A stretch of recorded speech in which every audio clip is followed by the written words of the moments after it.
খাগড়াছড়িতে দুষ্কৃতকারীর হামলায় ৩ পাহাড়ি নিহত, গুইমারা থানার ওসি সহ ৩ পুলিশ ও ১৩ সেনা আহত। স্বরাষ্ট্র মন্ত্রণালয়ের দুঃখ প্রকাশ। অভ্যুত্থানের পর ভাগ বাটোয়ারা করে প্রশাসন দখল করেছে বিএনপি ও জামায়াত। নিজের সামনেও এমন ঘটনা ঘটার দাবি তথ্য উপদেষ্টার।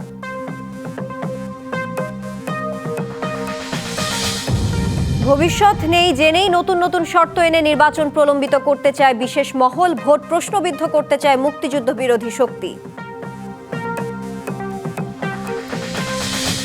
ডাকসুর ব্যালট নীলক্ষেত থেকে ছাপানোর কথা স্বীকার করলেন উপাচার্য। ভোট সুষ্ঠু হয়েছে দাবি করে গাফিলতিতে আইনি ব্যবস্থার আশ্বাস। মহাষষ্ঠীর মধ্য দিয়ে শারদীয় দুর্গোৎসবের মূল আনুষ্ঠানিকতা শুরু। গজে চড়ে মর্তে এলেন দেবী, অশুভ সংখ্যার আভাস দিয়ে ফিরবেন দোলায়।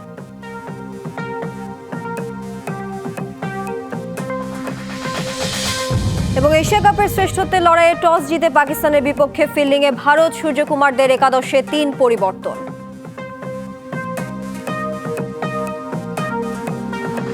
খাগড়াছড়ির গুইমারায় দুষ্কৃতকারীদের হামলায় ৩ পাহাড়ি নিহত হয়েছে। আহত হয়েছে পুলিশ, সেনা সদস্য সহ অন্তত ৩০ জন।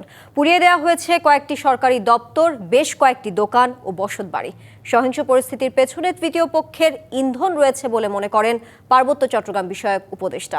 আর হতাহতের ঘটনায় দুঃখ প্রকাশ করে স্বরাষ্ট্র মন্ত্রণালয় বিবৃতিতে জানিয়েছে, কোনো অপরাধীকে ছাড় দেওয়া হবে না।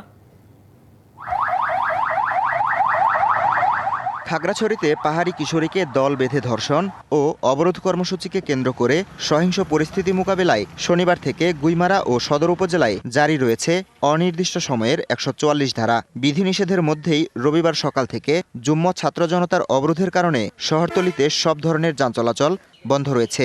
ছেড়ে যায়নি দূরপাল্লার বাস। আসার পরে শুনি এখানে অনেক গ্যাঞ্জাম, ১৪৪ ধারা জারি, এখানে তাই আমরা বিপদে পড়ে গেছি।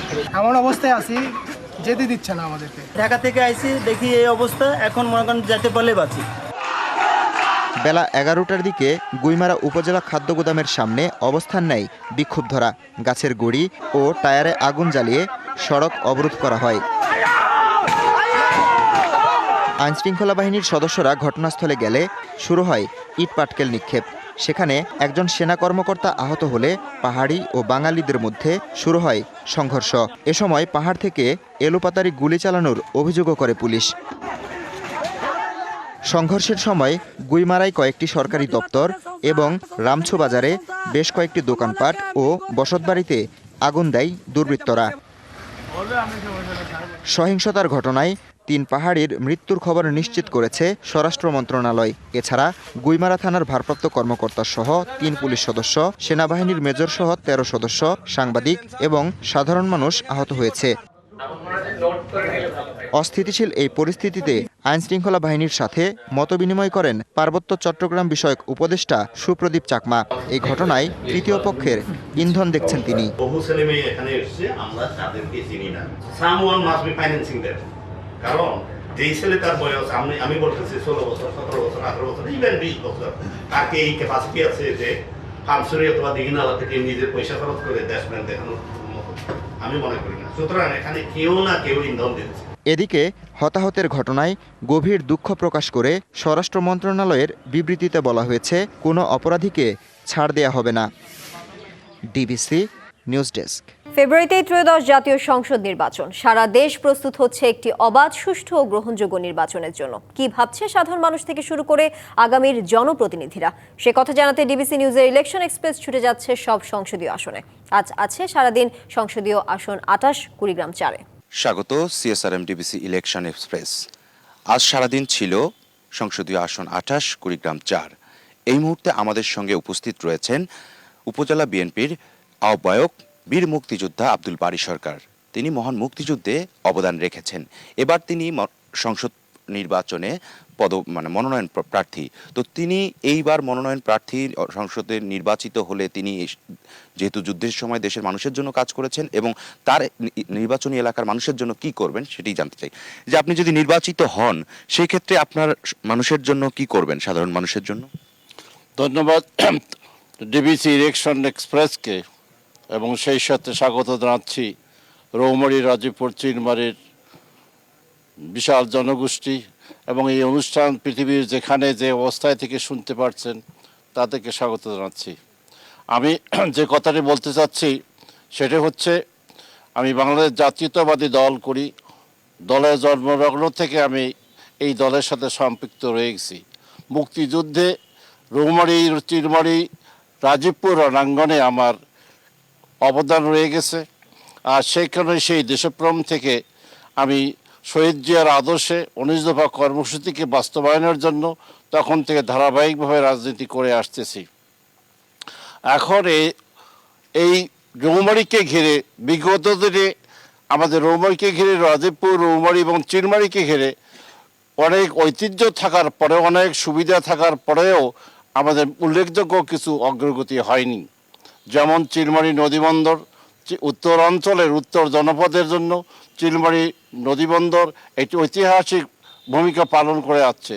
আমি নির্বাচিত হলে এই চিলমারী নদীবন্দরকে আন্তর্জাতিক নদীবন্দরে রূপান্তরিত করা এবং সেখান থেকে ব্যাপক কর্মসংস্থান সৃষ্টি করা, যাতে করে মানুষের সেখানে দৈনন্দিন কর্মের ফলে তাদের জীবিকা নির্বাহ করতে পারে, উত্তরোত্তর তাদের জীবনের উন্নতি আসবে।